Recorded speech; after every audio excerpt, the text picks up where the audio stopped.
Good Sunday afternoon to you. I'm Danilo Evangelista, and welcome to today's tropical weather outlook for June 28th, 2026, Sunday. And today we're still talking about a potential development area off the southeast coast, and it could potentially bring impacts and affect the July 4th holiday week, which is coming up this week, if you can already imagine. The July 4th holiday, America 250. Lots of people are going to be celebrating, but we will take a look at whether or not those celebrations will be rained on because of the tropics. Stay tuned if you want to find out the answer. So, with that being said, let's start off immediately. Of course, first off, with the National Hurricane Center Tropical Weather Bulletin. The latest update came out at 8 a.m., at least as I was recording this video, at roughly noontime Eastern. And off the southeast coast here, as of the latest 8 a.m. advisory, still looking at a 20% chance here of development. And the chances of development aren't really going up much right now because there's still lots of uncertainty exactly as to whether or not this might even develop in the first place.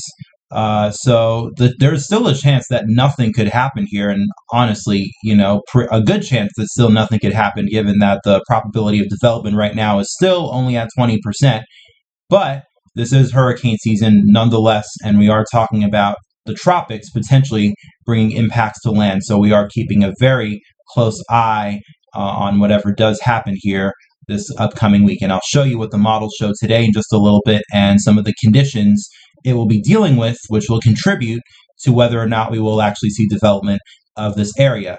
The Eastern Pacific, on the other hand, there is an area of interest here as well, 50% chance for the next 7 days, but this is going to be well off to sea, and this is still only a coin flip as to whether or not this will develop. So the Eastern Pacific is not producing much right now, but of course we will see if this does develop. Once again, no threats to land, though, at this time. Here's a look at a satellite shot of the Atlantic right now, and at least across the deep tropics right now, there's not much happening. Mostly cloud-free, convective-less MDR right now. We have a few low-riding tropical waves here, which are progressing westward, as they typically do. And we will have to watch these tropical waves with time to see if, they start to try to develop more here in the Eastern Pacific. But things are kind of quiet in both basins right now. But the area that we are watching again is not from the tropics. And as I've mentioned before, this is probably going to be a repeated occurrence this season. We have a front here, pretty well noticeable, off the East Coast, stretching from, the eastern portion of the United States. Looks like it extends eastward into Kentucky, western North Carolina, and Tennessee here, extending offward, away from the East Coast and pretty much stretching across the entire northern Atlantic here. And the tail end of the front is about to touch water here. And you can see here with the front, there are pockets of convection, and with that, pieces of energy that we're going to have to watch here, as we typically do with these frontal systems. And this is what's going to give us our piece of energy, which we will then see whether or not it is able to actually materialize once it gets off the southeast coast. And best way to visualize that is by taking a look at the 850 millibar vorticity map, as I like to do. And let me actually bring this into full view here instead of having the full web page behind it, which is, I guess, a little bit distracting. But you can see here along the front, which is right now draping off the coast here in the northern Atlantic, you see that there are pockets of energy, of vorticity, kind of scattered along the front. And it looks like, once again, the tail end of the front here is still overland right now over Kentucky and West Virginia, but that's probably going to move on off to the east here. And we're going to have to pay attention to these pockets of vorticity here, which are along the front, and see as one of these areas will potentially break off, and we will see whether or not that does actually develop. And speaking of development now, let's take you over to the models, starting off with the GFS here. Let's roll this back to the beginning of the model, and let me show you what happens here on the 12Z run. Not exactly loaded yet. It only goes out to hour 108, but already within the 3 or 4 days here that have already been loaded on the GFS. First of all, you can see what happens here with the front moves off the East Coast here. The tail end piece of energy definitely looks defined here on the models, and you can see over time it breaks off. But at least on the 12Z GFS, it kind of fits the current forecast, NHD forecast probability of a low chance of development because nothing really happens here on the models. The energy breaks off here off the southeast coast, but then it kind of fizzles out. And sure, there's still a little bit more of the model run to run here, but I'm pretty sure I believe I can make an inference that the further few frames of the GFS are just going to continue to show this piece of energy here associated with the front kind of continue to fizzle out and not do much. So that's the GFS not showing anything. What about the European? Well, at least according to the 0Z run, they do show a little bit more energy here. Breaks off again, definitely a defined piece of energy, which right now, once again, it does appear to be more than likely the piece of energy that is right now over West Virginia and Kentucky and in like southern Ohio here. So I guess this area right here will be the piece of energy that we will have to watch closely and see whether or not it breaks off. And you can see here it does so on the European. A little bit more defined. It definitely has a better surface circulation on the European than the GFS. But that too kind of ends up fizzling off and not really consolidating much further once it breaks off as time goes on here. Probably its remnants of showers and thunderstorms will still make its way to the coastline by the time we get to the end of the week and the weekend. And the other thing, too, is more than likely whatever does happen here will probably move in a westward direction. And obviously, by the time it does reach the coastline here, if you could see the remnant energy of it, will more than likely be that's by the time we get to the end of the week and the weekend, which is July 4th. And that's why I say that whatever does happen here in the tropics, we're going to have to watch and see whether or not it might rain on the parade of the July 4th holiday, especially for many along the southeast coast here, because I know there's going to be a lot of people traveling and especially heading to the beaches. I'd especially imagine places like Myrtle Beach. Boy, are there probably going to be a lot of people for the 4th of July, and especially in a special 4th of July year like this, America 250, right? So we're going to have to watch the tropics here and see if the models do change. But so far, the GFS and the European, not very aggressive on development right now. What about the AI model, on the other hand? This is the European model, but the AI version of it. And it's kind of neat to see, the kind of a contrast between the AI and the Euro, because sometimes they are different. And so far this season, they have, contrasted each other a little bit. Sometimes the AI models are showing development, but the operationals aren't. The operationals show development, but the AI models don't. But it seems as if, at least as of the latest run of the AIFS as well, here, maybe the AI models are actually on board with the operational models this time, because it seems like they show pretty much the same thing as the European.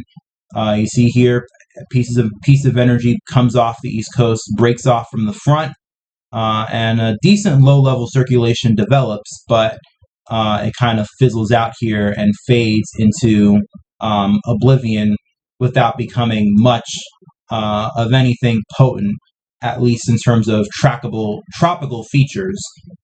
So with the operational models out of the way, let's take a look at the ensembles. Starting off with the AI ensemble, although this time it's the Google AI ensembles, and interestingly enough, they still do show some ensembles here, but definitely noticeably less, I should say, than the past 2 days, especially if you look at the ensembles from the last 2 days from the Google AI. You'll remember there were a lot more ensemble members showing activity here, especially taking a direct nosedive into the Carolinas, especially South Carolina and even Georgia. But looks like the Google AI ensembles too have significantly backed off on showing development and are kind of following suit with all the other models here. And then the European regular ensembles, seemingly once again trying to show something, but not very not very aggressive on development right now. So it's a wait and see game to see whether or not something does develop here. But I guess the National Hurricane Center is right in terms of their development probability. Low right now, again, 20%. But we will have to watch and see whether or not we do get development here, because it is the tropics after all, and it is hurricane season, and we are talking about the holiday weekend or the holiday week coming up ahead. I do believe it. I do believe the 4th of July will happen on the weekend, anyways. I believe Saturday, but still, I think you know what I mean. But probably the biggest factor as to why I'd say the models are not very aggressive on development right now is because, as you can see with the front coming off the East Coast here, I mean, it does have a little bit of moisture.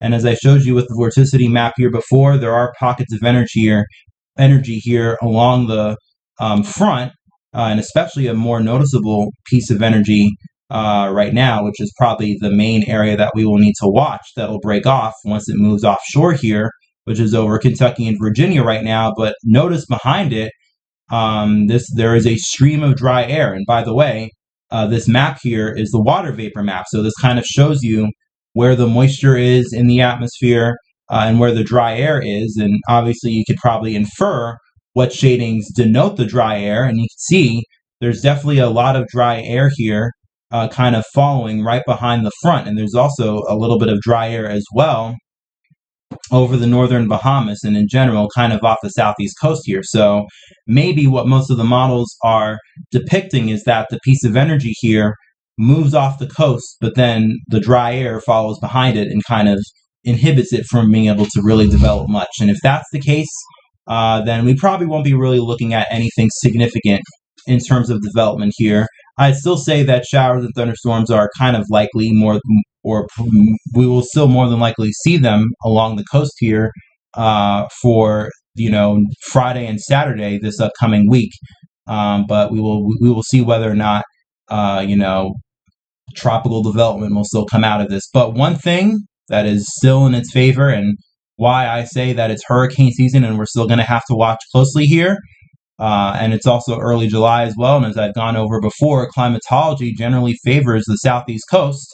And right now, sea surface temperatures will definitely be in favor of whatever does try to develop here, especially as we get right up along the coast. We have sea surface temperatures in general throughout the basin right now, especially in the Gulf and in general throughout the southwestern Atlantic here. Many areas seeing 28, even 29 degrees Celsius, and those shadings also stretching up along the Gulf Stream here, which is pushing right up against the coast. So maybe if something kind of does try to develop, but it takes a little bit of time and struggles with dry air, maybe it could receive a boost right before the coast here due to sea surface temperatures. So the sea surface temperatures will definitely play a positive role here. It's just a matter of whether or not the environment will end up being favorable enough for tropical development. And regardless, we will once again be watching here very closely, as it will have an impact on the holiday weekend. So make sure to stay tuned to the tropics here over the next week.